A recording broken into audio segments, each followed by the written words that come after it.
એક પરિવારની છેલ્લી આશા. સવારના 5 વાગ્યા હતા. ગામની શેરીઓ હજુ અંધારામાં ડૂબેલી હતી. દૂર કોઈ ઘરમાંથી મંદિરની ઘંટીનો ધીમો અવાજ સંભળાતો હતો. એ જ સમયે રમેશ પોતાની જૂની સાયકલ લઈને ઘરની બહાર નીકળ્યો. પાછળથી તેની પત્ની સીતાનો અવાજ આવ્યો, "સાંભળો, આજે વહેલા આવજો, નાની દીકરીને તાવ છે." રમેશે સાયકલ રોકી. "ચિંતા ના કર, કામ પૂરું કરીને જલ્દી આવી જઈશ." સીતા કંઈ બોલી નહીં, બસ દરવાજા પાસે ઊભી રહીને પતિને દૂર જતો જોતી રહી. આ પરિવાર પાસે પૈસા ઓછા હતા, પરંતુ એકબીજાનો પ્રેમ ખૂબ જ હતો. રમેશ મજૂરી કરીને પરિવારનું ગુજરાન ચલાવતો હતો. ઘરમાં પત્ની સીતા, વૃદ્ધ માતા અને 2 બાળકો, મનુ અને રાધા. મનુ 10મા ધોરણમાં ભણતો હતો અને રાધા 8મા ધોરણમાં. રમેશનું એક સપનું હતું, મારા બાળકોને મારી જેમ આખી જિંદગી મજૂરી ન કરવી પડે. પણ જિંદગી હંમેશા સપના પ્રમાણે ચાલતી નથી. તે દિવસે બપોરે રમેશ કામ પરથી પાછો આવ્યો ત્યારે ઘરના આંગણે ભીડ હતી. તેના પગ થંભી ગયા. "શું થયું?" પાડોશી કાકાએ ધીમેથી કહ્યું. "રાધાની તબિયત વધારે ખરાબ થઈ ગઈ છે. ડૉક્ટરે શહેરની હોસ્પિટલમાં લઈ જવાનું કહ્યું." રમેશના ચહેરા પર ચિંતા છવાઈ ગઈ. તે તરત જ દીકરીને લઈને શહેરની હોસ્પિટલ તરફ નીકળ્યો. ડૉક્ટરે તપાસ કર્યા પછી કહ્યું, "ચિંતા ન કરો, પણ સારવાર લાંબી ચાલશે. દવાનો ખર્ચ પણ થશે." રમેશે ધીમેથી પૂછ્યું, "કેટલો ખર્ચ થશે સાહેબ?" ડૉક્ટરે એક રકમ કહી. રમેશના પગ નીચેથી જમીન સરકી ગઈ. એટલા પૈસા તો તેણે આખી જિંદગીમાં એકસાથે જોયા પણ ન હતા. ઘરે પાછા ફરતી વખતે રાધાએ પિતાનો હાથ પકડીને પૂછ્યું, "પપ્પા, હું જલ્દી સારી થઈ જઈશ ને?" રમેશના આંખોમાં આવેલા આંસુ છુપાવીને હસતા કહ્યું, "તું તો બહુ જલ્દી દોડવા લાગીશ." પણ અંદરથી તે તૂટી ગયો હતો. ઘરે આવીને તેણે જૂની લોખંડની પેટી ખોલી. થોડા બચેલા રૂપિયા, બસ એટલા જ. સીતાએ પોતાના લગ્નના 2 બંગડા પતિના હાથમાં મૂકી દીધા. "આ વેચી દો." રમેશ ચોંકી ગયો. "ના સીતા, આ તો તારી છેલ્લી નિશાની છે." સીતા હળવું સ્મિત કરીને બોલી, "નિશાની રાખીને શું કરવું જો મારી દીકરી જ ન રહે?" રમેશ કંઈ બોલી શક્યો નહીં. તે રાત્રે આખો પરિવાર જાગતો રહ્યો. રાધા ઊંઘમાં હતી. મનુ ખૂણામાં બેઠો હતો. તેના હાથમાં તેની નિશાળની ફીની રસીદ પત્ર હતું.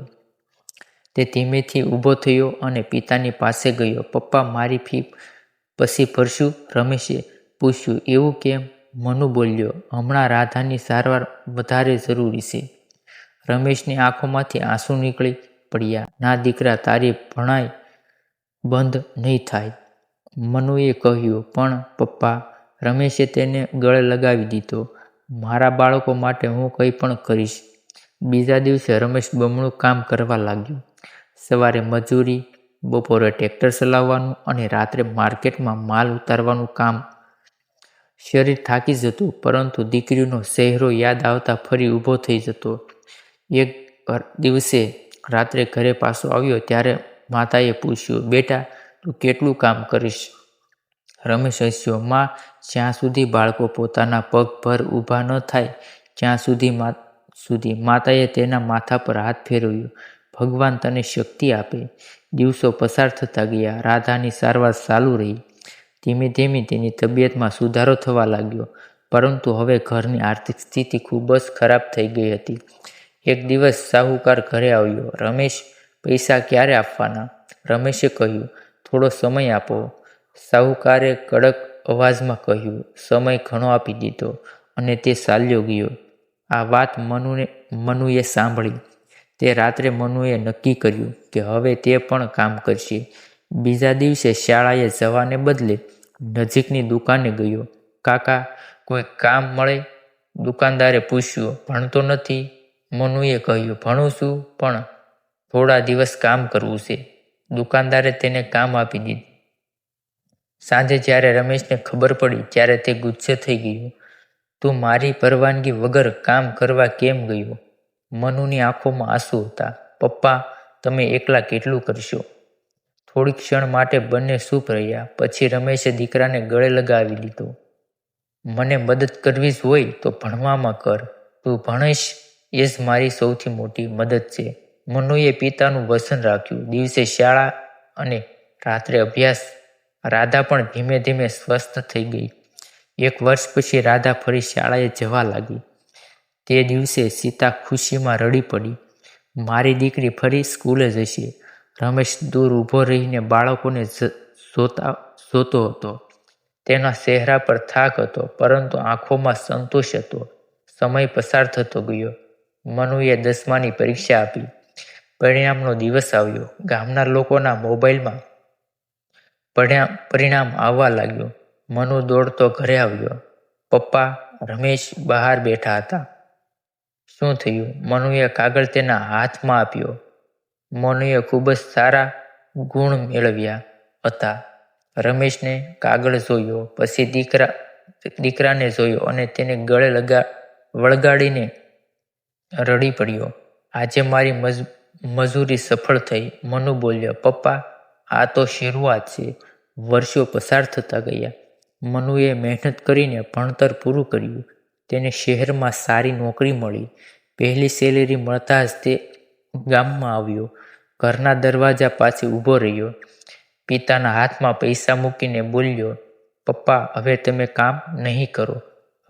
રમેશ હસ્યો. હું તો કામ કરતો જ રહીશ. મનુએ કહ્યું. કેમ?